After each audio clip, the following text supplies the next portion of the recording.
Welcome to Television Sydney News. I'm Christina Pollard. It's great to have you with us. In this week's bulletin, police warnings about advertising parties on social media following a rowdy event near Parramatta. A Wentworthville mum saves a drowning baby. And Lego robots come to Kellyville. But first, thousands of people across Western Sydney paused on Thursday to remember those who served their country. ANZAC Day dawn services were held across the region, some starting as early as 4:30 a.m. Many local services drew big crowds, all eager to pay their respects to diggers past and present. The Hills district drew more than 10,000 people to the first ceremony at its new memorial at Kellyville. In his address at the service, Adjunct Professor Jim Taggart read from a letter written by a former soldier, saying the culture of mateship created by the ANZACs was still alive in Australia today. A record number of about 2,000 people attended the service at Blacktown RSL, while several thousand veterans, community representatives, school children and even toddlers braved a chilly morning to march in Parramatta. Frank Cole of Quakers Hill says ANZAC Day is an opportunity to remember those soldiers he fought alongside in South Vietnam who didn't come home. Mr Cole arrived for his tour of duty with the 2nd Composite Ordnance on his 21st birthday. He says he's attended the ANZAC Day services in Blacktown for many years and he's happy to see so many young people attending. In recent years, the number of people attending has grown each year. This year is one of the biggest. To me, the dawn service is the most important part of ANZAC Day, to remember those who have gone before us and who fought so bravely for this fantastic nation. He says ANZAC Day has become a way for the community to show its appreciation for those who are serving in places like Afghanistan and Iraq. 11-year-old ANZAC Day Youth Ambassador Isabella Natal from Tara Anglican School for Girls says she pays her respects to soldiers everywhere because many in her family have fought in wars.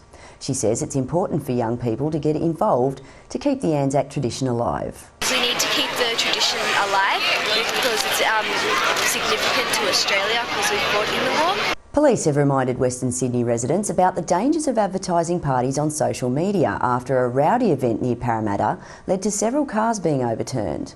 About 9 p.m. on Monday, Parramatta Police received complaints about the Constitution Hill Party, which had been organised as a fundraising event to send a young man to college. Shortly afterwards, police shut the May Street party down and asked the revellers to disperse. Officers allege that while the young people were leaving, a number of cars in Fulton Avenue and Railway Street were overturned and damage was caused to fences and other private property. During the incident, police arrested 3 males, one aged 17 and 2 16-year-olds, and charged 2 of them with affray and offensive conduct. Parramatta Police Commander Superintendent Robert Redfern held a press conference the following day to warn parents about promoting parties on social media. There's been many incidents in the media over the years where these sorts of parties advertised in this way have gone wrong. And I don't know what you have to do to get that message through. A man speaking on behalf of the party organisers, who did not wish to be identified, told the media that officers didn't give partygoers enough time to leave. Police should have gave us more than 5 minutes, mate. Because we would have got everyone, we would have called up all the people to come and pick them up. We would have got people on the buses, on the trains, and I told the cops that a lot of these kids got dropped off, they got sober drivers to come and pick them up. 5 minutes, get them out. A Wentworthville resident says her maternal instinct gave her the strength to dive into a murky pond to save the life of a drowning baby. Karen Sims was at Central Gardens in Marylands with 2 of her 5 children on Thursday when another woman alerted her to a child in the pond. Mrs Sims, a champion swimmer and lifeguard, leapt over a bridge and into the 2-metre deep pond, which was covered in a layer of green algae and surrounded by rocks. She swam to the boy, scooped him from the water and wrapped him in a blanket before finding his parents, who she said had been looking for him. A Glen Haven resident has spoken of the horrific scene just minutes after she finished competing in the Boston Marathon. Rita Webster was at the event with her support crew of husband Chris and son Scott when the first of 2 terrorist bombs exploded. It was an agonising 25 minutes after the blast before she found the pair unharmed. Mrs Webster raises money for autism charities through participation in running events, and her son attends a school at Dural for students with intellectual disabilities. She says it wasn't until the shaken family returned to their hotel and watched television that they truly understood what had happened and the horrific scale of the devastation. She plans to return to the US in November for the New York Marathon. One of Australia's most notorious bikie gangs, the Comancheros, say they will open a new chapter in Torrella in the St George area. The commander of the Comancheros South chapter is Mohammed or Mick Hijazi. Mr Hijazi was jailed after a Police Integrity Commission inquiry into police robbing drug dealers and is touted as a potential future Comanchero national president. Mr Hijazi told Fairfax Media the Comancheros were expanding into an area that had always been theirs. However, police believe that the South Group is not a new chapter, but a result of a restructure within the club. A Facebook page has been started to save the Hills Centre from demolition. The centre is to be demolished to make way for the North West Rail Link's showground station, but opposition to the plans is mounting. Julie Rourke of Richmond has started a causes page on Facebook called Save the Hills Centre from Demolition, which has already attracted hundreds of supporters. Since starting the cause on Facebook, I've had a lot of people in the community phone me and email me concerned about the demolition of the Hills Centre, saying that it is used by lots of community groups and they don't want to have it demolished. Hills Labor councillor Ryan Tracy says there's a general lack of performance space and stages in the area. But New South Wales Premier Barry O'Farrell has already said the state government won't be funding a new arts centre. Hills Deputy Mayor Andrew Jeffries says Hills ratepayers have subsidised the operation of the Hills Centre by more than $20 million since it opened. He says that's resulted in a backlog on the upgrade of roads, parks, playgrounds, footpaths and community centres. At a recent Chamber of Commerce meeting, Castle Hill MP Dominic Perrottet weighed into the debate, saying he expected a bigger and better arts centre would be built in the future. An Aboriginal group representing the Darug people is demanding the return of one of two plots of land in Blacktown given to them by Governor Lachlan Macquarie in 1816. The Darug Tribal Aboriginal Corporation wants the return of the former Blacktown Native Institution site, which gave Blacktown its name and is now part of Plumpton. The Corporation's Secretary, Sandra Lee, says the land is part of the history of Aboriginal people's struggle for land rights. They may have been defeated in the A-League Grand Final on Sunday, but the Western Sydney Wanderers gained an army of devoted fans and the key to the city of Parramatta. Thousands of passionate supporters marched through Parramatta's CBD on Tuesday to celebrate the Wanderers' hugely successful debut season. Parramatta Lord Mayor John Cheddar presented the Wanderers with the key to the city at a reception at Prince Alfred Park, where they were also congratulated by Premier Barry O'Farrell. Players signed autographs and met with excited fans who said the Wanderers had united Western Sydney and they vowed to continue their support.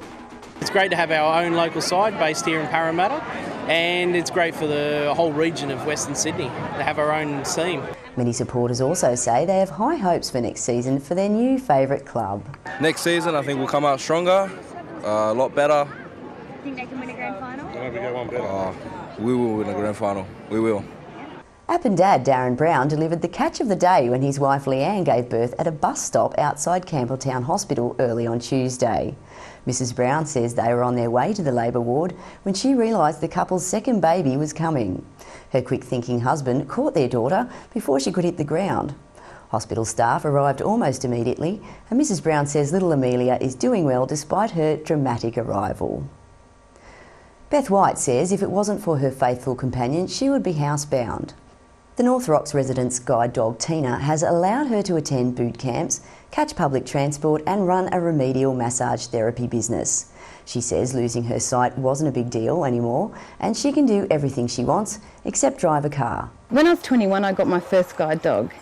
It was a real challenge for me to accept that I needed to take that step. But ever since I did, I've never looked back. To coincide with Guide Dog Awareness Week, Guide Dogs New South Wales launched a new education kit and website to teach the public about how to interact with guide dogs. The week is designed to make the public more aware of what Guide Dogs New South Wales does. When Guide Dogs place a dog with a client, it's not just getting the dog and finding this new independence, it's also the support they give you continually. And in sport, 2 Parramatta Eels players spent some quality time with their youngest fans this week.